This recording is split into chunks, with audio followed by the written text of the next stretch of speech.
paz do Senhor, queridos, amém? Louvado seja o nome do Senhor, uma alegria poder estar aqui com vocês, hoje e amanhã, uma graça muito grande de Deus. Estamos aqui para ser o jumentinho de Jesus, né? Trazer Jesus até as pessoas. Há 40 anos eu prego, são 40 anos de ministério já. Viajando o mundo, pregando a palavra de Deus todo final de semana. Deus me deu uma esposa maravilhosa que entendeu o meu ministério.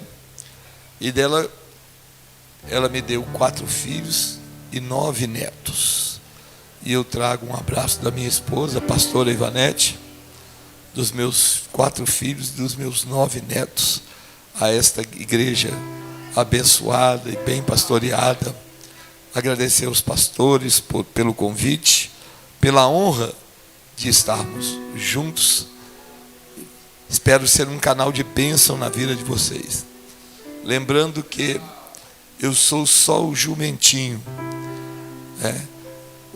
Tem 40 anos que eu me dispus a ser o jumento que leva Jesus.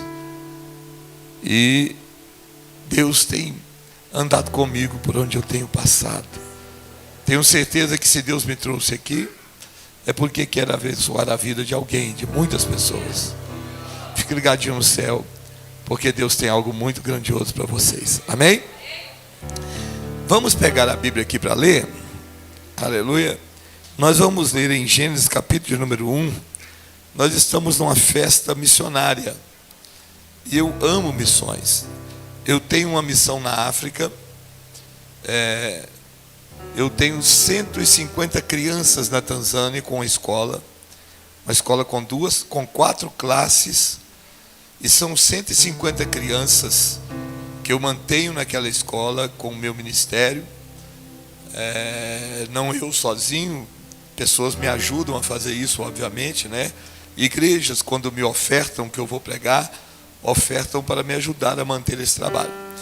E ali nós temos uma escola real, uma escola verdadeira, com 4 professores, com diretor da escola, e essas crianças têm todos os dias 3 refeições.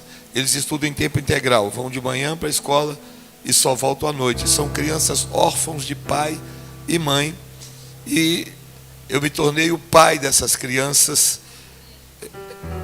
espiritual dessas crianças. Nós mantemos esse trabalho missionário. Faço cruzadas na África, fiz 2 em Moçambique, vamos realizar agora uma na Tanzânia em 2026. E na minha primeira cruzada na África, na primeira noite de cruzada, veio uma menina muda e surda de nascença, e Jesus curou a menina. E ela no outro dia foi à escola de mudos e surdos e trouxe toda a escola para o culto, para o evento no campo de Ulém, campo de futebol lá de Maputo.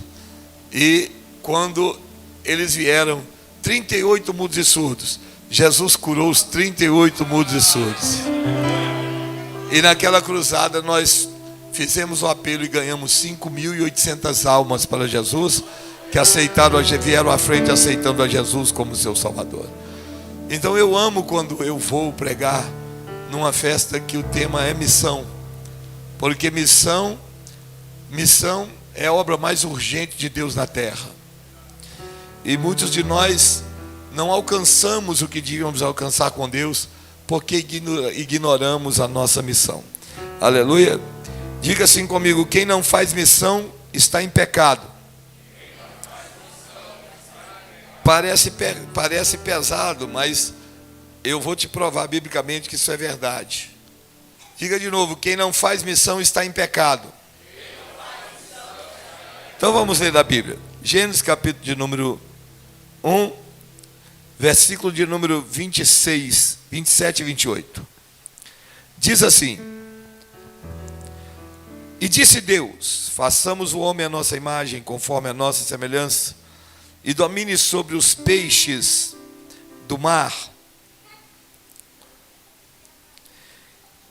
e sobre as aves dos céus, e sobre o gado, e sobre toda a terra e sobre todo o réptil que se mova na terra.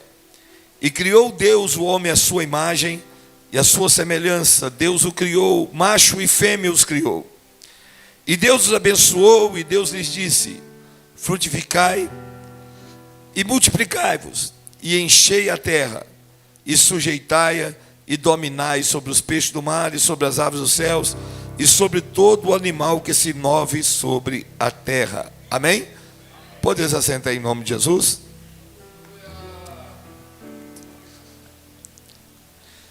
Queridos, eu quando olho para o profeta Ageu, um dos profetas menores não porque ele fosse menor ministerialmente, mas classificado teologicamente como profetas menores, porque escreveram poucas coisas, livros pequenos, por isso são cognominados como profetas menores. E ele, argumentando com o povo de sua época, que havia retornado do cativeiro, e tinha como incumbência a reconstrução do templo de Deus em Israel, ele vaticina aquele povo, dizendo para aquele povo assim: vocês olham para muito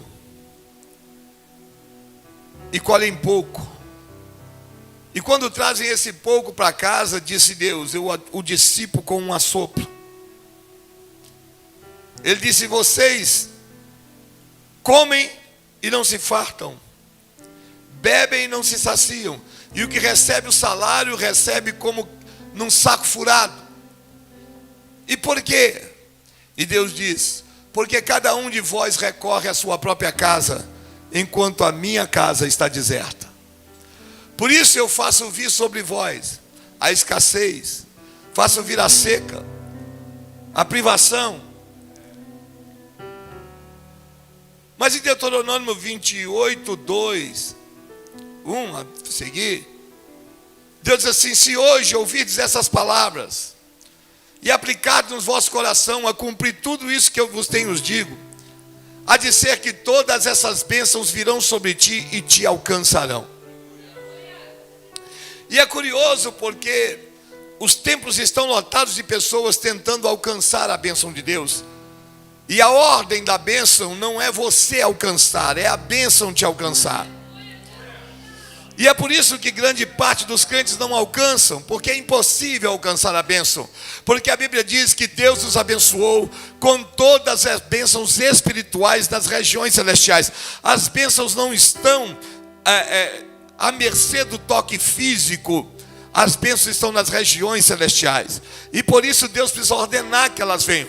Mas no original da Bíblia Sagrada, quando a Bíblia diz essas bênçãos virão sobre ti e te alcançarão, a palavra alcançar ali tem um significado de atropelar, de passar por cima. Deus está dizendo assim: olha, se vocês entenderem a minha palavra, se vocês realmente praticarem o que eu estou falando, se vocês obedecerem o que eu estou falando, vocês não vão ter que perseguir bênção, vocês não vão ter que se matar de trabalhar.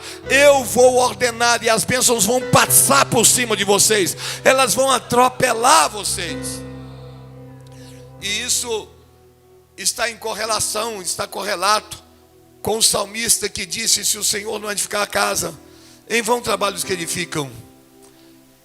Inútil vos será repousar tarde, acordar de madrugada e comer o pão de dores, porque aos seus amados Ele acrescenta enquanto eles dormem.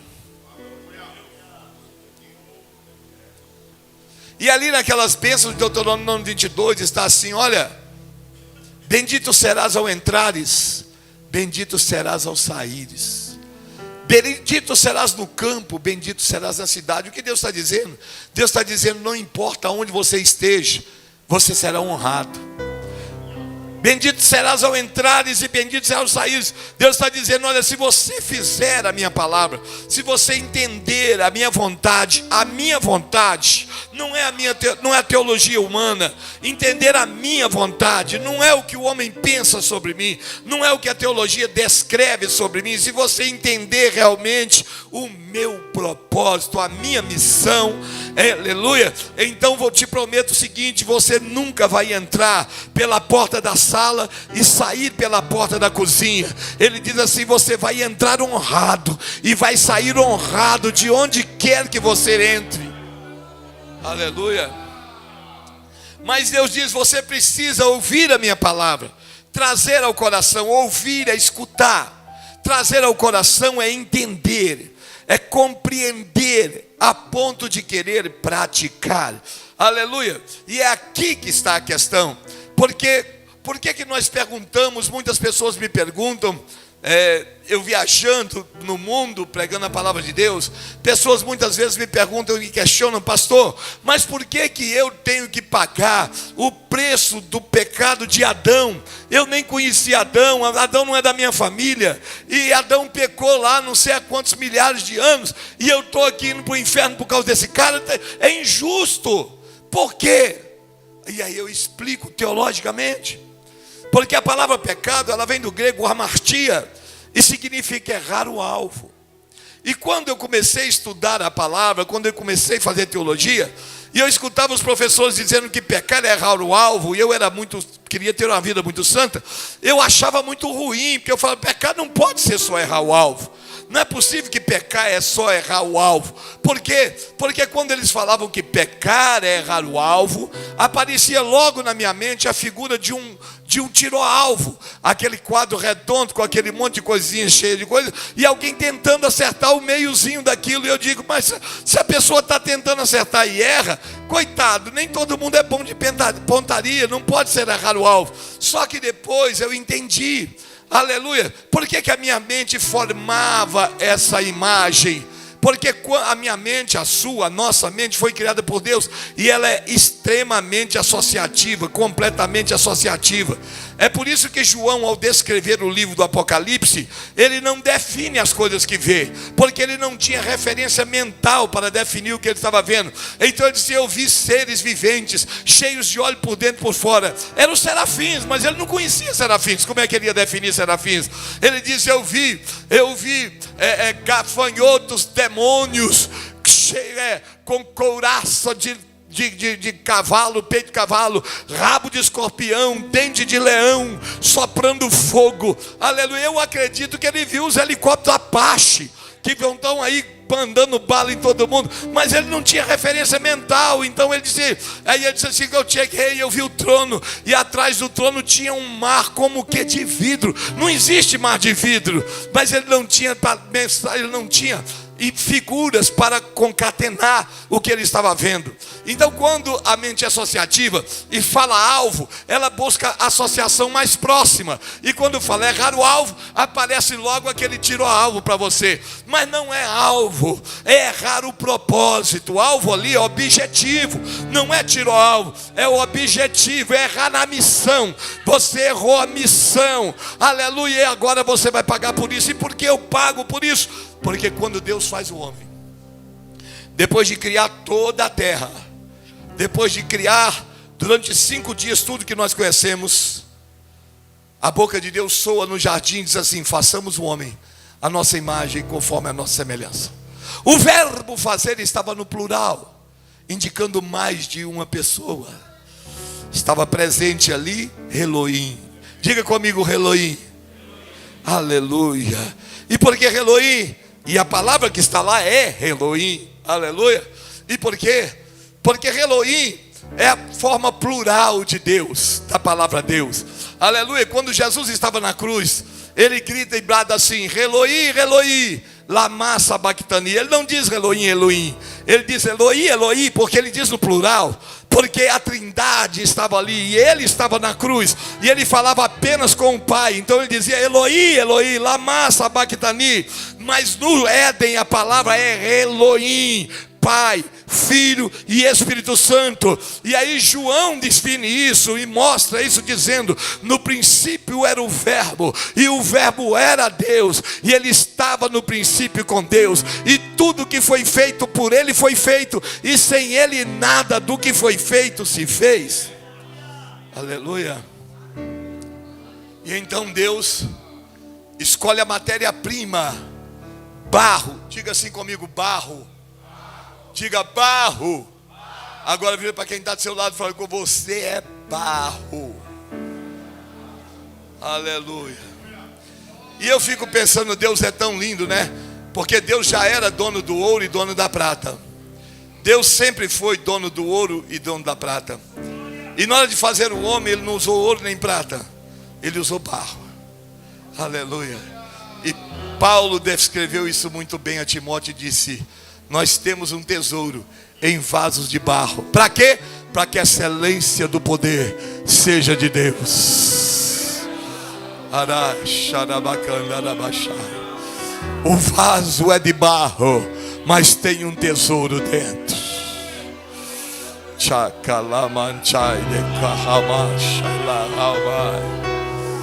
Então Deus dá forma ao barro e cria um boneco. Não criou o homem. O homem aparece depois do sopro.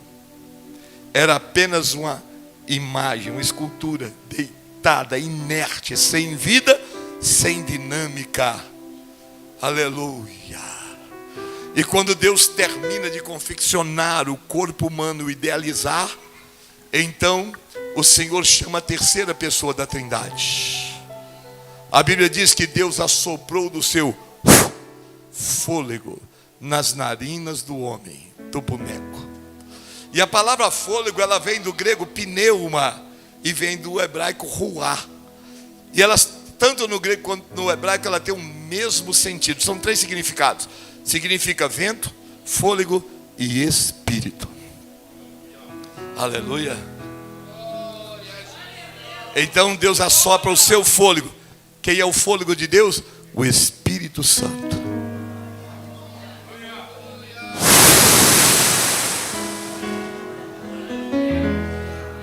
E o boneco se movimenta, mexe as articulações e se levanta. Ai, a criação toda estava calada na expectação do que estava acontecendo. Satanás estava vendo de longe. A Bíblia não conta esse momento, mas me permite imaginar. Porque quando Deus cria o homem, o cria para o adorar. E eu não tenho dúvida que ao se levantar, a primeira coisa que Adão fez foi adorar a Deus. E eu imagino o Espírito Santo assopra. O homem se levanta, vai até a presença de Deus, se põe de joelhos e adora dizendo: Kadosh, Kadosh, Kadosh, Yahvé Sabaoth. Santo, Santo, Santo é o Senhor dos exércitos. Que dia maravilhoso, que dia lindo. E então a Bíblia diz que Deus vê que não é bom o homem estar só e resolve fazer-lhe uma companheira. Aleluia. E por que Deus deu uma companheira para Adão? Malaquias, no capítulo 2, versículo 14, responde. Malaquias faz uma pergunta no 14 e no 15, a própria Bíblia responde. Malaquias pergunta: por que fez ele apenas um, se lhe sobejava espíritos? Porque toda a criação Deus fez aos milhares. Os anjos foram criados pela palavra de Deus. Deus não formou anjo. E apareceram aos milhares. O salmista disse assim: louvai ao Senhor, céu dos céus. Louvai ao Senhor, sol e lua.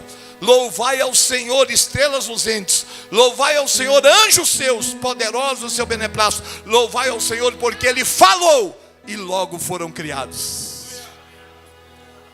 E Malaquias pergunta: por que Ele criou apenas um, sendo que Ele sobejava espírito? E então a palavra responde: porque Ele buscava uma geração à sua semelhança.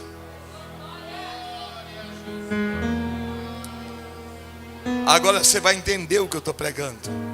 E agora você vai entender aonde você está pecando. E agora você vai saber por que Deus tem tanta bênção para derramar na sua vida e ainda não derramou. Aleluia, mas você está debaixo da promessa. Você é herdeiro, você é herdeira. Aleluia. Mas Paulo, escrevendo aos Gálatas, ele disse: ainda que o herdeiro seja dono de tudo, se for criança, estará debaixo de um tutor até que alcance a maturidade. Pega a pessoa que está do seu lado e fala assim: nós temos direito a tudo, mas para tomar posse, nós temos que amadurecer espiritualmente.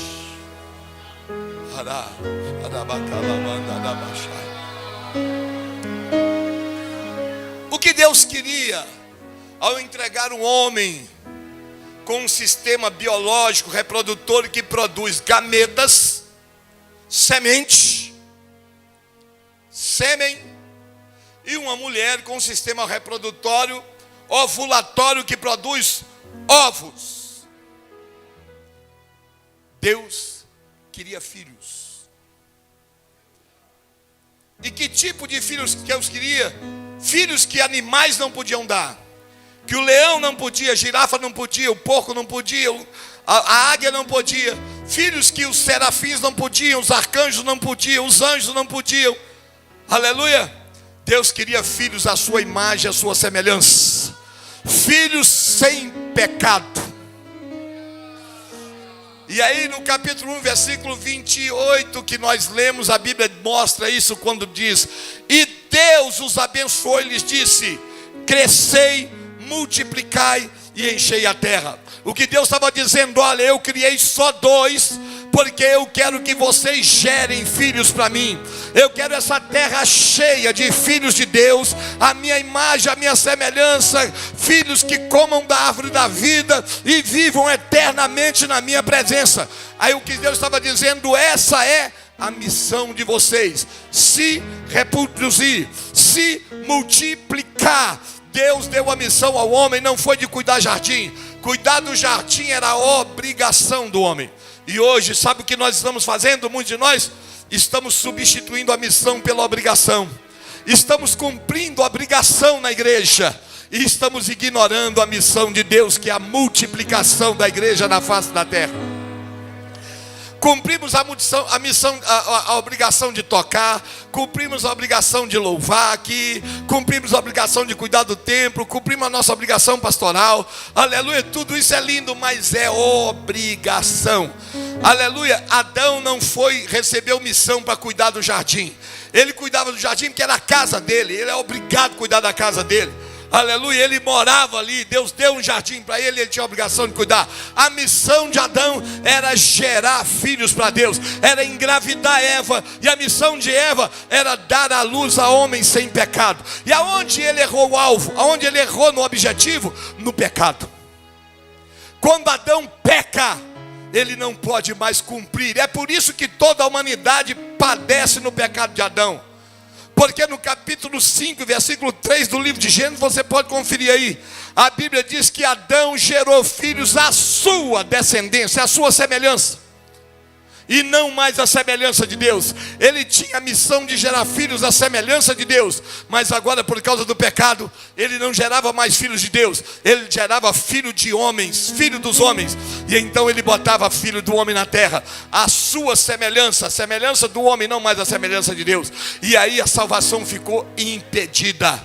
Aleluia. Porque foi por isso que Jesus disse: vocês pedem um sinal, eu vou dar um sinal para vocês. Ninguém desceu do céu, a não ser o Filho do Homem que ninguém subiu ao céu, a não ser o Filho do Homem que desceu do céu e que está no céu. O que ele estava dizendo? Ele disse: olha, Abraão morreu e não subiu, aleluia. José morreu e não subiu, aleluia. Jacó morreu e não subiu, Davi morreu e não subiu, ninguém subiu.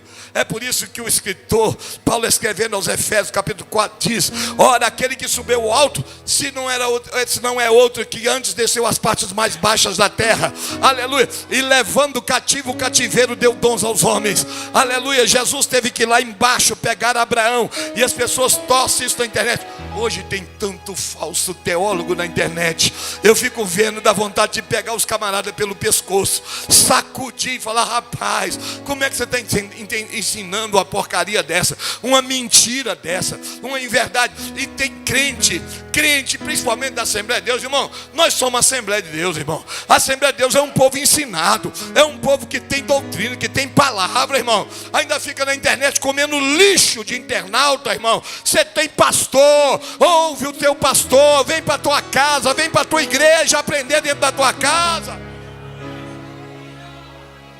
Aleluia. Aleluia. E aí os camaradas dizendo que antes do pecado, Adão e Eva tiveram filhos. É teologicamente impossível, não pode. É incompatível com a palavra. Por quê? Porque se Deus criou o homem para gerar filho para ele, a sua imagem e semelhança, sem pecado. Se Adão gerasse filho antes do pecado, os filhos gerados antes do pecado não tinham pecado. Jesus não precisava morrer. Um filho de Adão resolvia o problema para nós. Aleluia. Aleluia. Então Adão pecou e ficou impedido de cumprir a sua missão, porque ele gerou, e o primeiro filho dele, os primeiros filhos dele não foi Abel e Caim. Já Adão gerou centenas de filhos, gerou cidades antes de Abel e Caim. Aleluia. É porque a Bíblia não obedece cronologia. Você tem que entender que a Bíblia foi escrita com um tema central: mostrar a salvação de Jesus. Fora isso, a Bíblia passa por cima dos outros assuntos. Eu não estou nem aí para quem foi a mulher de Caim. Ela existia e a Caim casou com ela, porque a Bíblia diz que casou para mim é o suficiente. Aleluia. E eu não questiono mais, não quero saber. E também não quero conhecer a mulher de Caim, porque Caim não é referência para mim. Referência para mim é Abel, cujo sangue clama até hoje, diz a Bíblia Sagrada. Aleluia. E a partir daquele momento, tudo que nasce de Eva é homem, é semente do homem. Por que que Deus, ao encontrar com a serpente, capítulo 3, versículo 15, olha só, Deus diz assim: e porém inimizade entre ti e a mulher, entre a tua semente e a sua semente, e esta, a semente da mulher, te ferirá a cabeça, e tu lhe ferirás o calcanhar. Por que que Deus diz isso? Ele disse isso para no capítulo 4, versículo 12 do livro do Atos dos Apóstolos, Pedro poder dizer: aleluia, e em nenhum outro há salvação, porque também debaixo do céu nenhum outro nome foi dado entre os homens pelo qual devamos ser salvos, a não ser Jesus Cristo. E por que só Jesus salva? Porque Maria não pode salvar? E agora, dia 3 do mês passado, o Papa Leão, esse último agora, enviou uma encíclica papal dizendo à Igreja Católica Romana do mundo inteiro para tirar Maria do projeto de salvação de Deus, e alegando reconhecer que Maria não salva. E por que que é óbvio que Maria não salva? Maria é uma figura respeitadíssima. Quando eu chegar no céu, eu quero conhecer Maria, quero dar um abraço nela. Aleluia. Eu quero dizer: Maria, irmã Maria, como eu te sou grato por você ser aquela virgem pura, escolhida por Deus para trazer o Messias à terra. Aleluia. Mas adorar jamais. E por quê? Porque Deus disse que quem venceria o diabo, esmagaria a cabeça do diabo, seria a semente da mulher. Diga comigo: semente da mulher. E por que semente da mulher? Porque não existe semente de mulher. Biologicamente, cientificamente, mulher não tem semente. Quem tem semente é homem. Aleluia. Quando seu pai copulou com a sua mãe para você nascer, ele despejou nela 300 milhões de sementes, popularmente chamado de espermatozoides, cientificamente chamado de gameta masculino. Aleluia. 300 milhões. E você ainda não entendeu que você é especial para Deus? Você estava concorrendo com 290 e ficou lá 99 milhões de possíveis vidas que nasceriam no seu lugar. Aí de repente lá em cima Deus olha, vê você um gametinha sem graça, aponta e diz assim: vai campeão, e assopra. E você recebe o Espírito e entra no útero materno e nasce. Levante a sua mão e glorifique a Deus. Você é um projeto, é bem executado de Deus na terra. Você só não entendeu sua missão ainda.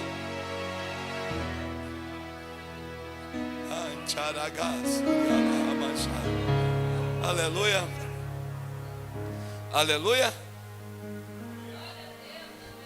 E aí, 700 anos antes de Jesus nascer, o profeta messiânico Isaías, capítulo 7, versículo 9, diz assim: o mesmo Senhor vos dará um sinal, e há de ser que uma virgem conceberá e dará à luz a um filho, e o seu nome será Emanuel, que traduzido é Deus conosco. 700 anos antes de Jesus nascer, não existia inseminação, ninguém imaginava nada disso. Ele diz um absurdo científico: uma virgem vai dar à luz. Loucura total. Como é que uma mulher vai dar à luz sem a introdução do homem, do espermatozoide masculino? Aleluia. Passa 700 anos, Maria está limpando a casinha dela. Glória a Deus. Aleluia. De repente um resplendor de luz toma o casebre. Ela se vira para ver a Gabriel. E Gabriel diz: salve, agraciada. Eu sou Gabriel, que assisto diante do trono do Deus Altíssimo, e sou enviado a ti com novas de grande alegria. Eis que tu conceberás e darás à luz a um filho. E aí Maria pergunta, indaga. Ela não questiona, ela indaga, que é diferente de questionar. Diga assim comigo: Deus me permite indagar, mas questionar jamais. Aleluia. O pai de João fez a mesma pergunta e ficou mudo.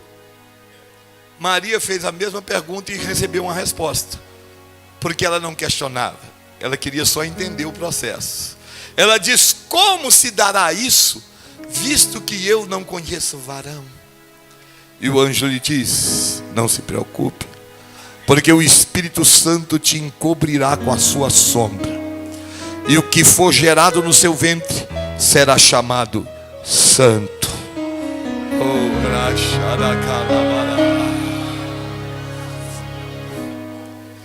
E aí no capítulo 2 do livro de Daniel, Nabucodonosor tem um sonho.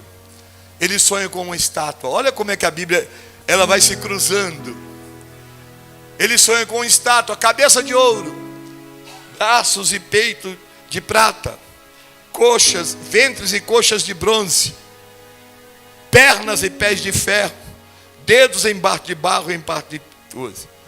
E quando ele está vendo a estátua, sai uma pedra cortada sem ajuda de mão.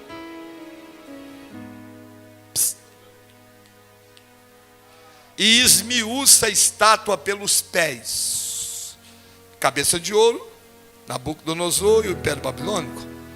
Peitos e braços, Império Medo-Persa. Coxas e ventres de bronze, Império Grego. Pernas e pés de ferro, Império Romano. Os pés com os artérios, o último reino do anticristo na terra, que está sendo montado nos nossos dias agora.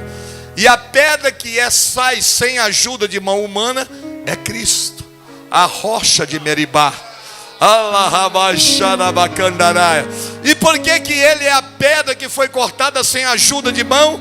Porque ele é a semente da mulher, que nasceu sem ajuda do homem, que nasceu pela obra do Espírito Santo, dando legitimidade e autoridade para ele desempenhar o seu papel. Aleluia. Aleluia. Jesus é a única semente da mulher. Todos nós somos semente do homem. Eu nasci porque meu pai botou uma semente na minha mãe. Você nasceu porque seu pai botou uma semente na sua mãe. Mas Jesus não. Jesus, o Espírito Santo desceu. Aleluia. E ele cumpriu o que estava escrito. a semente da mulher nasceu. Viveu por 30 anos e foi batizado por João no Rio Jordão. Tentado pelo diabo, venceu as 3 tentações que derrubaram o homem. Pregou 3 anos e foi suspenso até as cruzes. Desceu da cruz, morto. Ressuscitou ao 3º dia por obra do Espírito Santo. Desceu às partes mais baixas da terra para cumprir a profecia de seu pai. Esmagou a cabeça de Satanás, deu um passo para frente e bradou: é-me dado todo o poder nos céus e na terra. Morte, aonde estás, ó morte? Ó inferno, cadê o teu aguilhão? Eu venci a morte.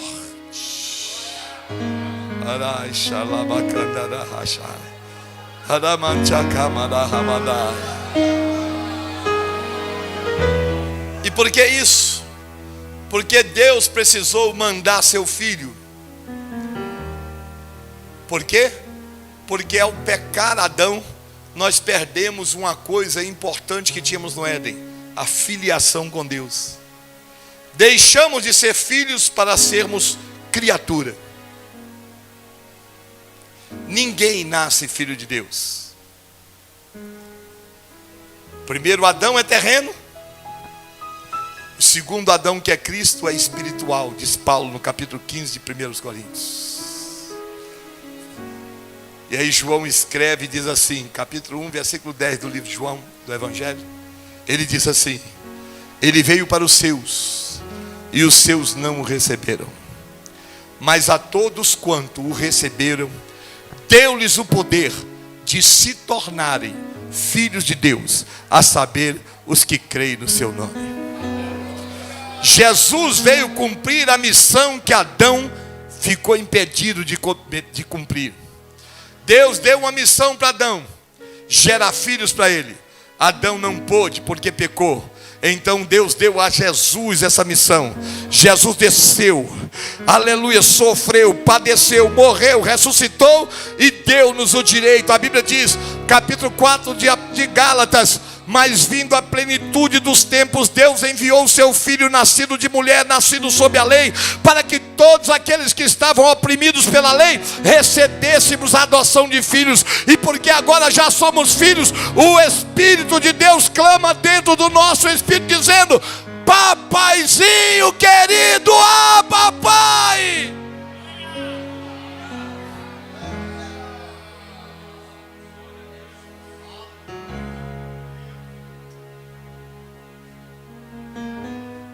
E aí, Isaías 53 diz assim: o trabalho das suas mãos ele verá e ficará satisfeito. E ele se apresenta a Deus depois de levar o cativo cativeiro e oferta uma oferta de movimento a Deus e diz assim: eis-me aqui a mim e os filhos que tu me deste. Estava Abraão, estava Noé, aleluia, estava Davi, aleluia, estava José, estava o ladrão salvo na cruz. Ele disse: eis a mim aqui e os filhos que tu me deste.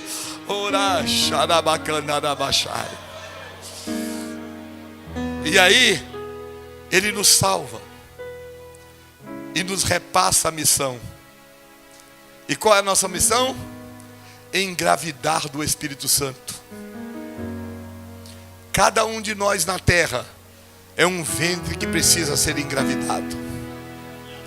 Para quê? Para gerar filhos para Deus. E aí você questiona: mas por que eu não estou tão abençoado? Por que que meus negócios eram para ser mais e não são? E aí o Espírito Santo pergunta aí para a pessoa que está do seu lado, fala assim: quantas almas você ganhou para Jesus? Quantos filhos você gerou esse ano? Gerou quantos filhos para Deus esse ano? Aleluia. Se Adão perdeu a salvação porque não podia gerar mais filho para Deus, o que você acha que você vai conseguir com Deus sem cumprir a sua missão? Esse é um culto missionário. Missão não é para missionário que foi enviado. Missão é aqui, ficar em Jerusalém até que do alto sejais revestidos de poder, e então ser-me-eis testemunhas em Jerusalém, Judeia, Samaria, até os confins da terra. Aleluia. Você pensa em missão muito longe, você pensa em missão no missionário que está lá atrás, quando a sua missão é o seu bairro, é a sua casa. Cada banco desse que está vazio, aleluia, é uma falência da sua missão que não foi cumprida. Porque se você estivesse trabalhando, não tinha mais banco vazio dentro dessa igreja. Aleluia, está vazio porque você espera que o pastor encha, e pastor não recebeu missão de procriar, pastor não recebeu missão, aleluia, de multiplicar o rebanho. Essa não é a missão do pastor, essa é a missão do rebanho. Pastor não dá a luz, quem gera é o rebanho, o pastor cuida. Deus colocou o pastor para cuidar, mas a igreja joga a responsabilidade em cima dos pastores e espera que os pastores ganhem alma, aleluia, quando na verdade você tem que engravidar. É inadmissível você vir para o templo da casa do Senhor há 10 anos, há 15 anos, e você não convida ninguém para vir. Você não pensa em ninguém que está no mundo perdido para trazer na igreja. Você não oferece seu carro para buscar um pecador em casa. E aí você vem para cá bater salva de palma, dá glória a Deus, dizer me abençoa. Não tem bênção para você. Você é um ventre estéril. Você está pregando missão, mas não faz missão. Você fala de missão, mas missão está longe do seu coração. Missão não é uma retórica. Missão não é uma retórica. Missão é uma realidade. Deus nos deu essa missão, e quando nós não cumprimos, nós pecamos contra Deus.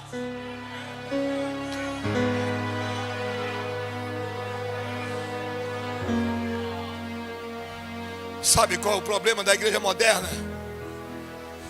É que ela é uma igreja extremamente legalista, e a gente se relaciona com Deus por princípio de legalidade. E Deus não se relaciona por princípio de legalidade, por códigos, por regras. Deus se relaciona por princípios espirituais estabelecidos por Ele. Aleluia. E os princípios é quem gera as leis. Toda lei é fundamentada em um princípio, até no nosso código. Mas princípio não está escrito na lei. Ele é a alma da lei. Ele é a essência. Não está escrito, mas está nas entrelinhas da interpretação. E esse é o problema. Porque você acha que servir a Deus é não fumar, não beber, não jogar, não matar e não roubar. Eu conheço um monte de católico, adorador de Maria, que não rouba, não fuma, não bebe, não mata, aleluia, e nem por isso é salvo. Toda essa listinha de pecado que nós criamos está na esfera da moralidade humana. O adultério é um pecado feio para o homem, e é pecado mesmo, mas ele não fere princípio espiritual, ele fere um princípio moral humano. E Deus diz assim: olha, a justiça de vocês para mim fede, é como trapo de imundície, é como o pano que as mulheres usam na menstruação. É isso que Deus está falando. E por que eu estou dizendo isso? Para você entender. Davi, o grande rei Davi, cometeu um adultério. E havia uma lei. A lei de Moisés estava sancionada e vingente. Antes daquele dia, todo mundo que adulterou foi apedrejado. O homem e a mulher. Davi cobiça Batseba, peca com ela. Aleluia. E por que Davi peca? Porque Davi agora era rei. Diga assim para mim: a coroa fez muito mal para Davi. Porque quando Davi não era o rei Davi, ele matava leão com Deus, ele matava urso com Deus. Quando ele era aquele rapazinho que até o pai dele desprezava ele matava gigante que atormentava uma nação. Mas depois ele virou rei, botou a coroa na cabeça. Por que eu estou dizendo isso? Porque no dia do pecado de Davi, a Bíblia diz assim: e naquele dia em que era o dia em que os reis iam para a guerra, Davi mandou Joabe e ficou no palácio. ele entrou na zona de conforto. É igual muita gente, quando está na prova, passa no pão e mexerica, como diz o outro, ora, jejua, vive com a cara aqui de baixo, evangeliza, traz alma. Aí Jesus tira da prova, dá um carro bom, dá uma casa boa, dá um emprego bom, ele para até de vir na igreja. Aleluia. Diga assim comigo bem alto: eu não corro perigo nas dificuldades, na escassez. A minha dependência de Deus me ampara e me guarda. Diga: eu corro perigo quando Deus me tira da prova e me coloca na bênção. Aleluia. Fala com a pessoa que está ao seu lado. Lá em cima o vento é mais forte. Fala com ele.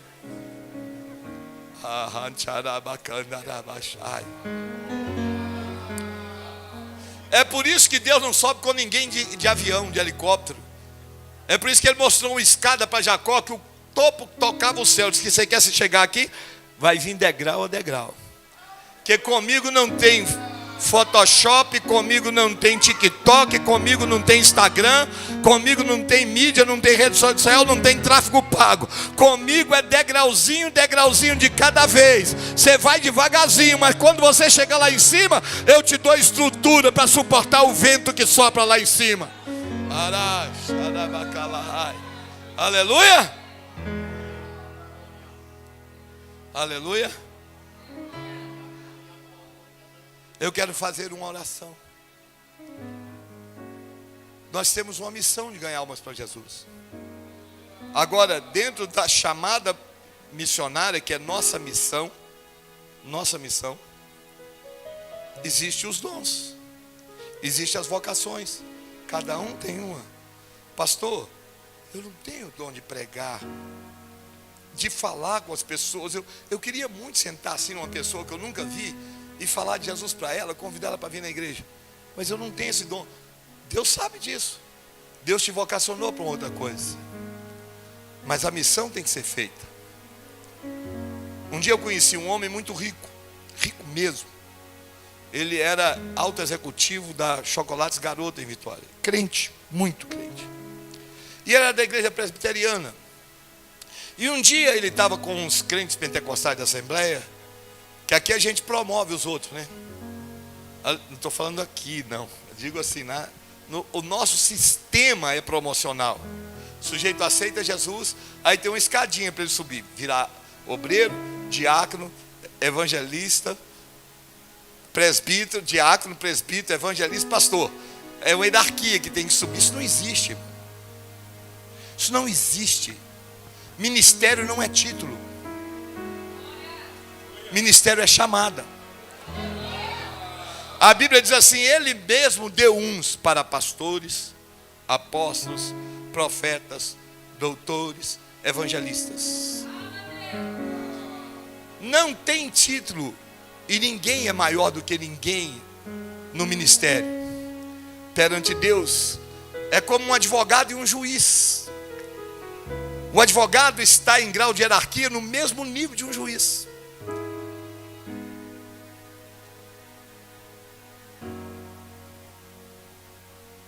E aí nós transformamos isso em título. Tanto que, por exemplo, eu fui consagrado a pastor, e eu não sou pastor. Eu sou evangelista. Eu deveria ter sido consagrado evangelista. É que evangelista fica abaixo de pastor? E como Deus começou a me usar muito, o pastor disse: ó, você não pode consagrar evangelista, você não vai, você tem que ser pastor. Mas eu não sou pastor. Ah, não existe apóstolo. Existe. Não existe título de apóstolo, mas existe ministério de apostolado. Eu conheço vários homens que vão para uma cidade sem ninguém, iniciam um trabalho, montam uma igreja, sai dali, inicia outro trabalho, montam uma igreja. Esse é um apóstolo. Porque essa é a final do apóstolo, estabelecer a igreja. Aleluia, isso é um ministério apostolado. Eu não tenho. Aleluia, mas existe, está em evidência ainda na terra. Mas nós transformamos em cargo, em título. E aí criamos essa hierarquia: diácono, presbítero, evangelista, pastor. E aí a gente tem um ótimo diácono, Maravilhoso. Aí a gente quer dar ele uma promoção porque ele é muito bom, transforma ele em presbítero, ele vira um péssimo presbítero. Aí eu não tenho nem um bom diácono, nem um bom presbítero mais. Porque Deus não chamou ele para ser diácono. E aí nessa ida, ele na Assembleia de Deus, o irmão perguntou para ele: você é crente há quantos anos? Ele falou: sou crente há quase 40 anos. Aí o assembleiano perguntou para ele: o que o senhor é lá na sua igreja? Ele falou: o que eu sou? Não estou entendendo a pergunta. Não, o que o senhor é? Ele falou: eu sou membro da igreja. Não, mas o que? Que cargo? O senhor tem que cargo? 40 anos. Ele disse: eu não tenho cargo nenhum. Ele disse: mas 40 anos, eles nunca te consagraram a nada. Ele falou: irmão, eu entendo minha missão. Deus me deu dinheiro. A minha missão é patrocinar o reino de Deus. Eu fui chamado para Deus me dar uma inteligência para ganhar dinheiro e usei esse dinheiro para fazer missão. Aleluia. Eu não fui chamado para ser pastor. Eu faço missões com dinheiro. Aleluia. E aí Paulo diz: como ouvirão se não há quem pregue? E como pregarão se não forem enviados? Senhor, tem todo mundo na igreja que quer ser rico. E não vem falar que não quer, não, porque quer. Todo mundo na igreja quer ser rico. Mas Paulo escreveu e disse assim: que o Senhor nos enriquecerá para todo bom propósito. Fala comigo assim, diga assim: a riqueza de Deus tem que ter propósito. Deus não enriquece ninguém sem propósito. Aleluia. Aleluia. Você quer ser rico para quê? Para andar de BMW na rua e mostrar quanto rico você é? Deus não vai te dar. Pediste para não receber, porque pediste mal. Pediste para gastar no vosso deleite. Agora, você pode ter BMW, você pode ter até helicóptero, se a sua riqueza cumprir o propósito de cumprir a missão de gerar filhos para Deus. Aí Deus não tem limite para te abençoar. Então, irmão, perdoa essa palavra, é um culto missionário. E eu já estou com bem mais de 60 anos. E eu não prego mais para a galera. Eu não tenho mais o objetivo de chegar num congresso e fazer os outros pular. Não, eu não vim aqui te fazer pular.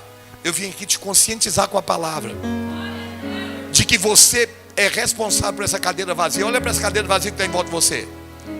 Enquanto você não botar uma pessoa aí, Deus não vai te tirar dessa prova. Enquanto você não entender que você tem a obrigação perante Deus, uma missão perante Deus, de encher essa casa, você vai comer migalha.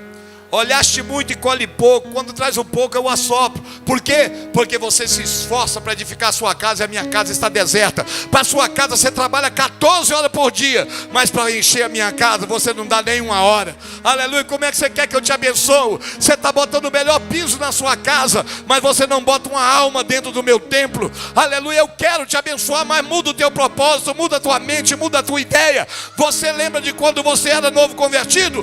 Você lembra de quando você era nova convertida?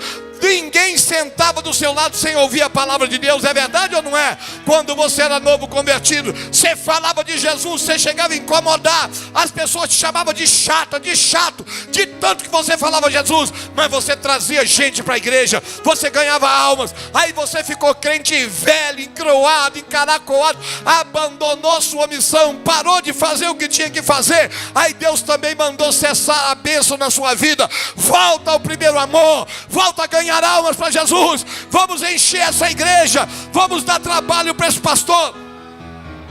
Sabe qual é o trabalho que Deus quer que você dê para ele? Para os pastores, para o senhor? Sabe para quê? É entupir isso de gente e ele ficar com a dor de cabeça. Como é que eu vou fazer agora que esse tempo não cabe mais? Temos que arrumar um tempo maior. É essa dor de cabeça que você tem que promover no seu pastor.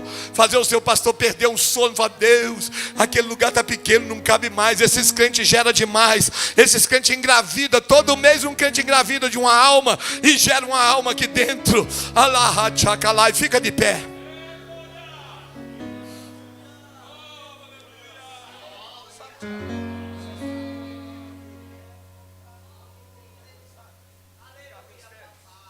Sabe não? Vocês sabem? Quero voltar ao início de tudo, encontrar-me contigo, Senhor. Oh, que pena. Assembleia de Deus vai voltar a ser Assembleia de Deus. Sabe por que eu estou falando? Porque essa nojeira de worship entrou nas igrejas. E entrou no nosso louvor, acabou com o nosso louvor. Se eu mandar tocar um bolero aqui, talvez, não sei se você sabe, mas na maioria das igrejas, se você mandar tocar um hino que ele é bolero, que é uma guarana, ninguém toca mais.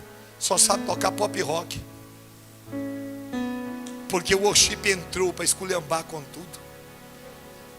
E você já reparou, finalizando minha mensagem, você já reparou que na maioria das vezes o período de louvor de todas as igrejas que eu participo, com raríssimas exceções, é só para encher linguiça. Tem crente que espera acabar o louvor para vir para a igreja, porque não toca mais ninguém. É porque tem que completar uma liturgia, então bota lá meia hora de louvor. Mas ninguém sente mais nada. E eu estou falando com você que é geração nova, porque a minha geração não tinha nem instrumento como vocês têm. Era mal um violãozinho, um violão. E o louvor era congregacional.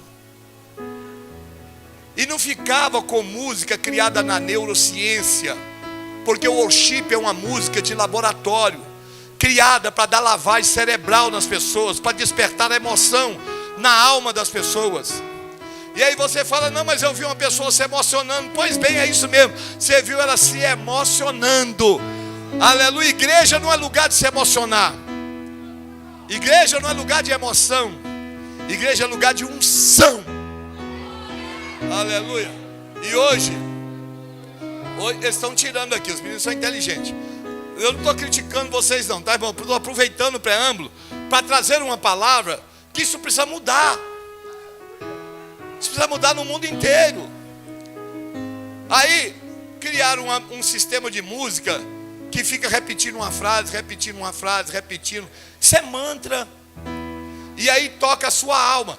E aí as músicas de autoajuda, porque tem uma mensagem de autoajuda. Eu estou passando por um problema, a música fala do problema, eu me emociono e choro. Mas eu não estou chorando na presença de Deus, eu estou chorando de autocomiseração. Autocomiseração não é de ser tocado pela unção de Deus. Alguém tocou na minha ferida e eu chorei. Isso não é um choro de Deus, não é uma lágrima para Deus. Aleluia, a lágrima para Deus é quando você pergunta ao crente assim: irmão, aconteceu alguma coisa? Você está chorando? Não aconteceu nada, não, estou chorando de alegria. Isso é unção de Deus. Então, o louvor de hoje, ele toca a alma. Mas não pode tocar a alma. O louvor tem que tocar o altar. Não é a alma. Aleluia, o que está acontecendo hoje é que os louvores estão tocando a alma. Porque são louvores produzidos dentro da neurolinguística, dentro da neurociência, para tocar a sua alma. O culto das igrejas hoje não é mais para Deus, é para o auditório. O culto é todo planejado para o homem. Como é que Deus pode receber um culto que é planejado para lá? Aleluia, o culto tem que ser planejado para o altar. E é por isso que, eu não quero ser saudosista, mas é por isso que antigamente não tinha instrumento, não tinha nada. Não tinha, e aí cantava um hino, sem instrumento, sem nada. Se cantava um hino, começava todo mundo a chorar. Se olhava assim, as pessoas chorando, lágrima pingando, Jesus batizando com o Espírito Santo, sem ninguém orar. Aleluia. Por quê? Porque o louvor, a harpa cristã, toca o trono.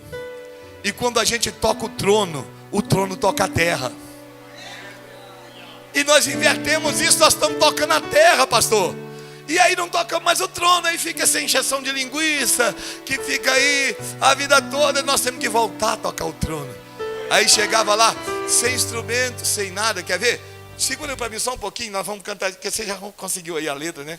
Os negócios, nós vamos cantar aí. Se não for esse, canta outro, mas olha só. Aleluia, Samuel é um homem de Deus. E Deus vai levantar o Samuel nessa terra. E Deus vai me usar para ajudar a fazer isso. Eu falei com ele. Onde eu for agora pregar, eu falo de Samuel. E falo, pastor, convida esse moço para cantar. Esse homem é uma benção, é crente. Os púlpitos estão cheios de sujeira e de lama. Porque os pastores estão convidando mídia. aleluia, convidando quem está famoso na mídia. E o sujeito está famoso na mídia e com a vida suja, igual puleiro de pato, contaminando os púlpitos das igrejas, o santuário do Senhor, mancha nos nossos banquetes, nas nossas festas de caridade, como disse Judas. Aleluia, pessoas de Deus, aqui eu vejo, né? Como Samuel, aleluia, que é um homem de Deus, que é vida para Deus. Muitas vezes não tem, aqui teve, já cantou na festa aqui, não tem oportunidade, porque a oportunidade é dada para mercenário, para gente explorador, aleluia, que explora a igreja e não tem vida, vive com amante, fuma, bebe, cheira cocaína, e depois vem em cima do púlpito da igreja cantar 2 hinos e levar um dinheirão para casa. Nós temos que parar de fazer isso, temos que valorizar o irmãozinho, a irmãzinha, aleluia, nós temos que valorizar quem é da nossa casa. E aí naquele tempo, fazia assim, qualquer pessoa que chegava aqui, aí cantava, canta comigo assim, ó. Não precisa, você já viu que hoje tem técnico, vai fazer o louvor, o que é a primeira coisa que quando vai fazer o louvor, manda fazer? Vamos ficar sobre os nossos pés, bota a igreja de pé. Por que bota a igreja de pé? Aleluia, porque não tem mais unção para tocar a igreja. Porque a igreja, quando ela é tocada, ela levanta sozinha, não precisa ninguém mandar. É verdade ou não é? Quando a igreja é tocada por Deus, ela fica de pé sozinha. A igreja toda levanta, vai levantando um, vai levantando o outro, vai levantando o outro. Aí, vamos ficar de pé. Porque se deixar sentado, dorme. Então põe de pé para não dormir, porque é tão ruim o louvor que dorme. Porque não toca o céu, ninguém sente nada. E eu não quero, se for para escutar alguém que canta bem, eu escuto Roberto Carlos. Mas por que eu não escuto Roberto Carlos? Porque eu não quero escutar uma voz bonita. Eu quero unção. Eu quero alguém que me conduza até o santuário, que me faça entrar no Santo dos Santos. É isso que eu quero de um louvor. E aí, você lembra? Canta comigo só, sem capelezinho, igual era antigamente. Canta assim comigo assim, ó. Senhor meu Deus, quando eu fico a pensar nas obras de suas mãos. Vai comigo. O céu azul de estrelas pontilhado e o seu poder mostrando a criação. Então, minha alma, vai. Então, olha a diferença disso, gente. Olha a diferença disso para um tal de Roberto. Grandioso és tu. Então,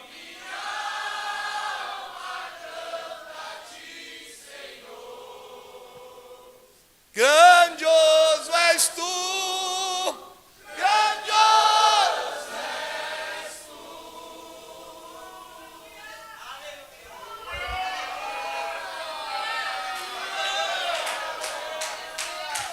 Está vendo a diferença? A diferença disso para um Thales, Roberto. Eu estava vendo ele cantar um hino agora, esses dias, um vídeo na internet. Não estava vendo, passei e estava lá. Dança e pula. Eu falei, mas o que é isso, gente? Isso é louvor? Isso é louvor? Você espera que Deus pare os serafins para assistir isso? Porque João chegou no capítulo 4, tinha 4 seres com olhos por dentro e fora, 6 asas tampando 2 o rosto, 2 os pés, 2 voando em volta do trono. E ele diz assim, de dia e de noite, sem parar, eles adoravam, dizendo, Kadosh, Kadosh, Kadosh, Jeová Sabaoth, santo, santo, santo, santo, é o Senhor dos exércitos. E no meio do louvor desses serafins, ele disse, quando ele estava adorando, no meio do culto, o fogo pegando, eu vi quando tinha 24 anciãos com coroa na cabeça, eles se levantaram e os serafins, santo, santo, santo, eles foram até o trono, dobraram o joelho, pegaram as coroas, rolaram como fosse uma bola de boliche, rolaram para os pés daquele que estava sentado no trono e disseram, digno és de louvor louvor, de honra e de glória, porque morreste e reviveste, e está vivo para todo sempre. E os serafins, santo, santo, santo, santo, santo é o Senhor dos exércitos, e os anciões, digno és de honra e de glória, porque morreste e reviveste, está vivo para todo sempre. E ele disse, no meio desse louvor, e de repente deu um estrondo, eu ouvi o coral celestial, milhões e milhares de vozes cantando como se fosse o tombo de muitas cachoeiras, ao único que é digno de louvor, de honra.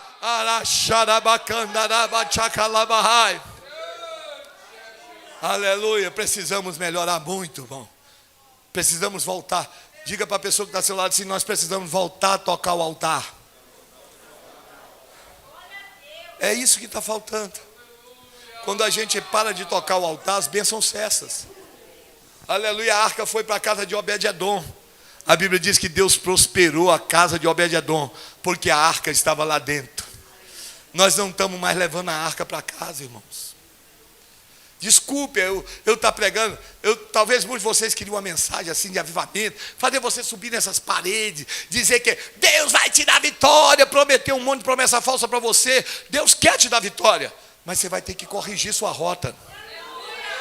Você vai ter que se acertar para Deus te dar essa vitória. Ele quer, mas nós temos uma pequena parte a fazer. Vamos cantar? Então vamos cantar. Aleluia. Depois eu vou orar por você. Isso. Canta, Samuel.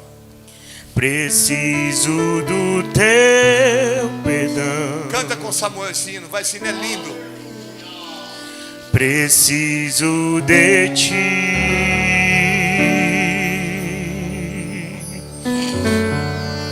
Quebranta o meu coração,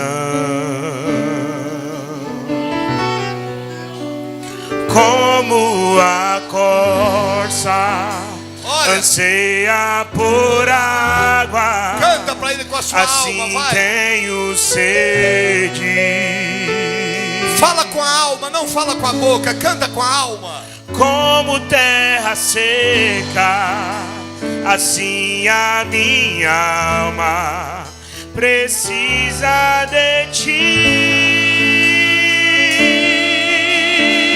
Cante isso. Distante de ti, Senhor, não posso viver. Não vale a pena existir. Enquanto Samuel canta, quem quer fazer um propósito com Deus de voltar a ganhar almas, vem aqui à frente. Eu quero orar por você, para Deus te ungir para isso, para Deus te dar essa autoridade de trazer almas para a casa de Deus, de fazer missão para Deus. Você que foi tocado por essa mensagem, aleluia, você que admite que você precisa voltar a pregar mais, sai do seu lugar e venha. Eu vou orar por você. Deus vai te dar autoridade.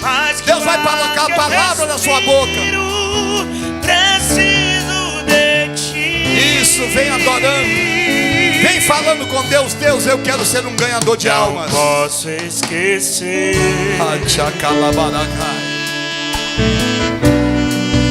o que tu fizestes por mim. Isso. Deus está te chamando para mudar essa cidade. O céu. Aleluia. Deus quer fazer de você o próximo Budi dessa geração. Tua misericórdia é sem fim. Como um pai se compadece dos filhos, assim tu me amas. Aleluia, tu me amas, afasta as minhas transgressões, assim a minha alma precisa de ti.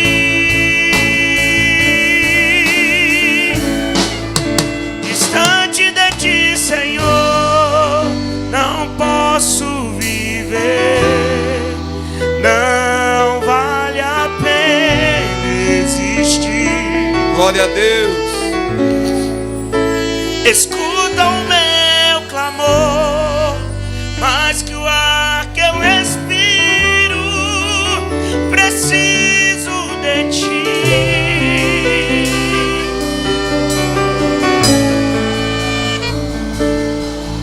Levante a sua mão assim. Todo mundo levanta. Vamos fazer uma oração.